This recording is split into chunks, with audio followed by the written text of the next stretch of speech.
Eu sou Mário Persona e essas são as respostas que eu dei aos que me perguntaram sobre a Bíblia.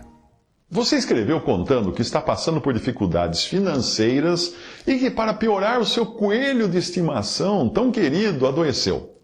O tratamento teria um custo diário caríssimo, acima das suas possibilidades. Mas você já foi informado pelo veterinário de que será difícil o animalzinho sobreviver. A sua dúvida é se estaria errando se praticasse a eutanásia no animal e se Deus o veria como ímpio por sacrificar o animal. Você acrescenta assim, abre aspas, seria eu um ignóbil por não ter tal condição financeira de arcar com esse custo? Fecha aspas. Bom, a princípio eu achei que fosse brincadeira o que você escreveu, principalmente o preço que você diz do tratamento, que eu não quero nem mencionar aqui. Mas do jeito que as pessoas estão tratando animais de estimação como se fossem filhos, eu percebi que você estava falando sério. Você acha certo gastar dinheiro com um coelho de estimação quando você mesmo e a sua família estão passando por necessidades? Fala sério. Eu temo que você tenha sido contaminado com a ideia de algumas pessoas de que animais devem ser tratados como seres humanos.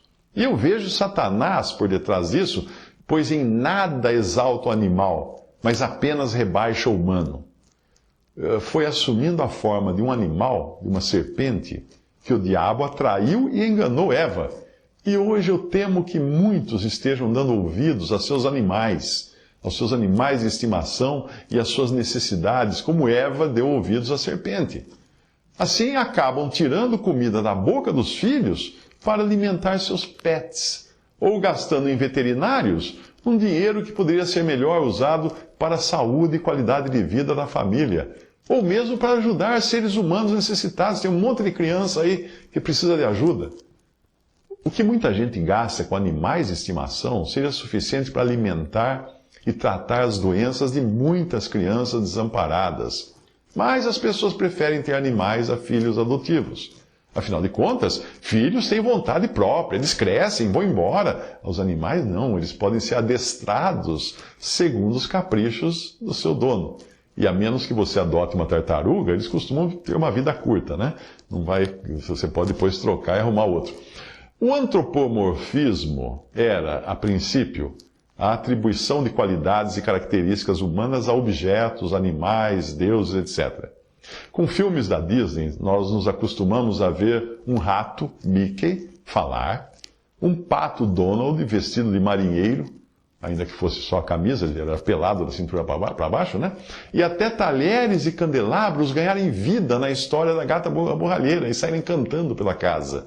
Mas na vida real, nós colocamos veneno contra ratos e ratoeiras, o pato vai para a panela e internamos algum membro da família que teime em conversar com garfos e facas.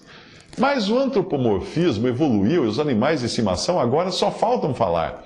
Uma pesquisa apontou que nos Estados Unidos, 83% dos donos de animais de estimação se denominam papai ou mamãe do animal.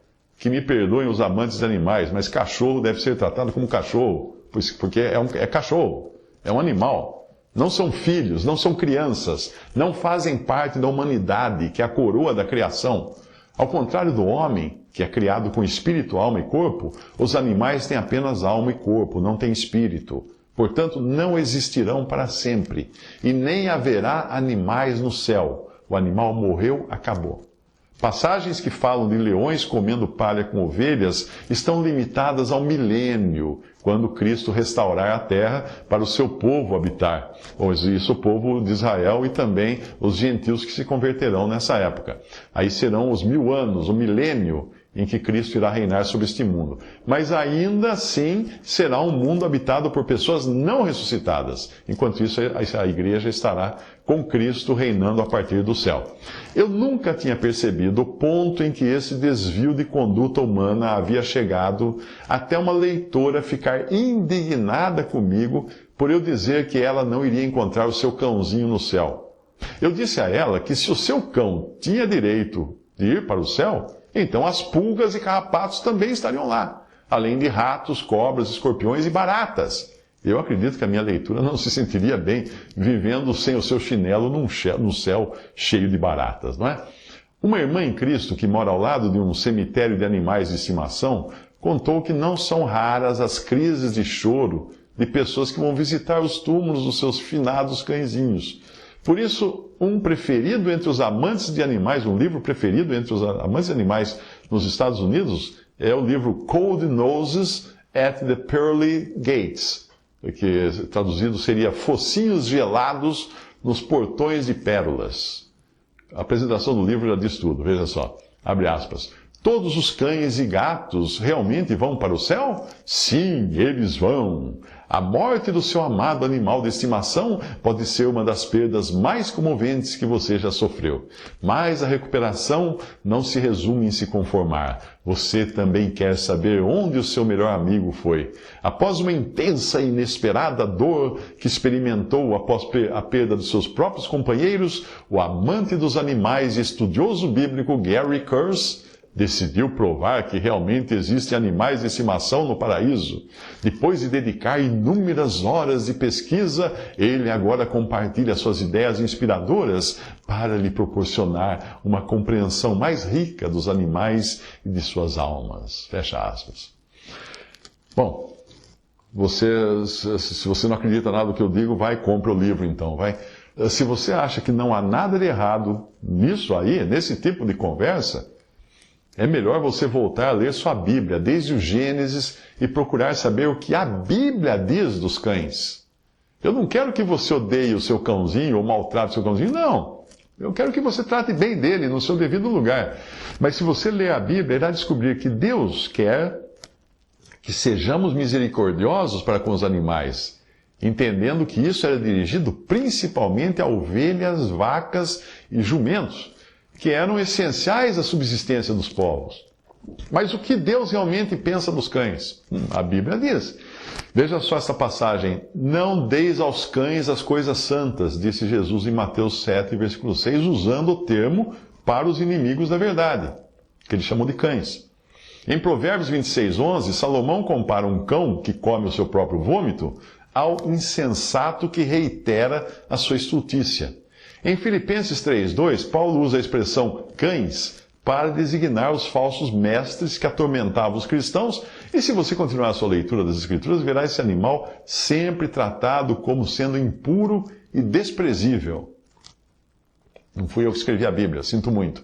Se você estiver ciente de que nos últimos dias haveria uma rápida inversão de valores, aí você saberá a razão do meu alerta para não tratar o seu cãozinho como um bebê. Isaías escreveu o seguinte: ai dos que ao mal chamam bem e ao bem chamam mal, que fazem das trevas luz e da luz trevas, e fazem do amargo doce e do doce amargo. Ai dos que são sábios aos seus próprios olhos e prudentes diante de si mesmos. Isaías 5, de 20 a 21. Isso nos fala da inversão das coisas. Nós estamos vivendo essa época. Na sua carta a Timóteo, Paulo fala que nos últimos dias os homens seriam sem afeto natural. 2 Timóteo 3,3. Que afeto natural é esse? Esse é o afeto que Deus naturalmente incutiu no ser humano. O amor, o cuidado e a proteção dos seus filhos. Hoje, alguns tratam cães como filhos e filhos como estorvo. Eu soube de uma que, de viagem de núpcias marcada para a Europa, foi surpreendida por uma gravidez inesperada. O que ela fez? Não hesitou em matar o filho com um aborto para não sofrer de enjoo na viagem. Pois é, isso é falta de amor natural. Isso é falta de afeto natural, de afeição natural, que é uma característica dos últimos dias. Na sua carta aos Romanos, Paulo é mais explícito ao descrever essa inversão de valores que foram originalmente instituídos por Deus. Ele diz assim lá: mudaram a verdade de Deus em mentira e honraram e serviram mais a criatura do que o Criador, que é bendito eternamente. Amém. Por isso Deus os abandonou às paixões infames, porque até as suas mulheres mudaram o uso natural no contrário à natureza. E semelhantemente também os homens, deixando o uso natural da mulher, se inflamaram na sua sensualidade uns para com os outros, homens com homens, cometendo torpeza. Romanos 1, 25 a 27.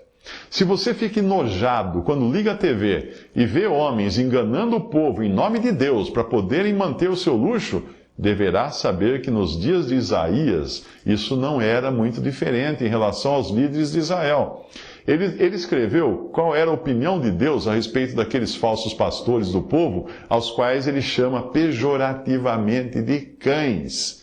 A passagem diz o seguinte: são cães mudos, não podem ladrar, andam adormecidos, estão deitados e gostam do sono. E estes cães são gulosos, não se podem fartar. E eles são pastores que nada compreendem. Todos eles se tornam para o seu caminho, cada um para a sua ganância, cada um para a sua parte.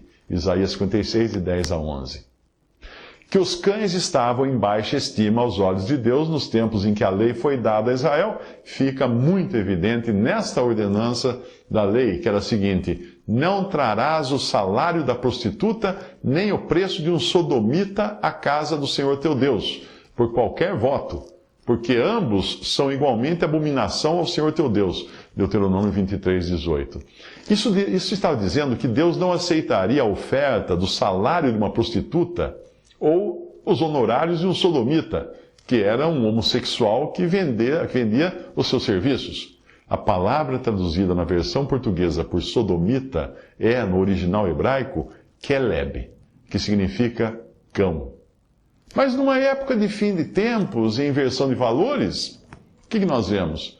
Prostitutas e sodomistas são tratados como artistas, tem programa de TV, tem status na sociedade, na política, então nós não devíamos mais nos surpreender que os cães ganhassem também status de crianças e filhos.